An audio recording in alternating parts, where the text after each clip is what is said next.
एक मार्मिक और दिल को छू जाने वाली मराठी प्रेमक था जो गावातील एका तरुणाची आणि त्याच्या बहिणीसोबत झालेल्या प्रेमकथेवर आधारित आहे.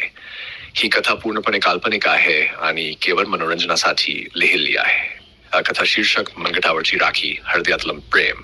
शब्दसंख्या 10. कोकणातील एका छोट्याशा गावात हिरव्यागार डोंगरांच्या कुशीत वसलेलं एक सुंदर खेडण होतं, भोरवाडी. एक साधा, निरागस पण संवेदनशील तरुण. अजय शाळेत हुशार होता, पण त्याचं मन शाळेपेक्षा मोकळ्या आभारात जास्त रमत होतं. अजयचा मोठा भाऊ राजू शहरात काम करत होता. त्याने प्रेम विवाह केला होता. त्याची पत्नी रचना एक सुंदर, सुशिक्षित आणि मनमिरावू स्त्री होती.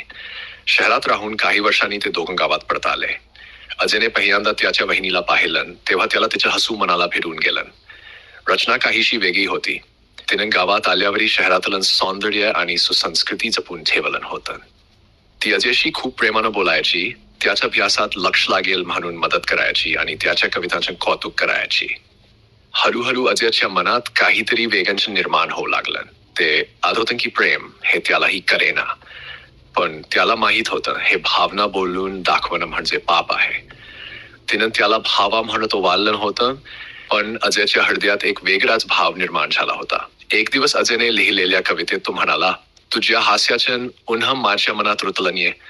तू वहिनी म्हणतेस पण मन मात्र प्रेमात सुतलं नाही. अशाच एका संध्याकाळी घरात कुणीच नव्हतं. रचना ओटीवर बसून काही वाचत होती. अजय तिथं गेला आणि तिच्या शेजारी बसला. थोड्या वेळानं दोघं शांत बसले. अजयनं न राहून विचारलं, तुम्हाला कधी प्रेम झालं होतं का बहिणी? रचना गोधळली.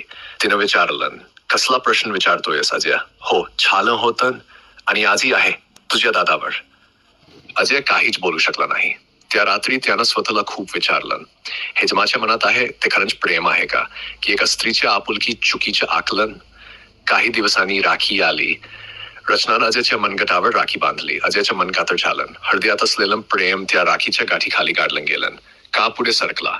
अजय शहरात शिक्षणासाठी गेला.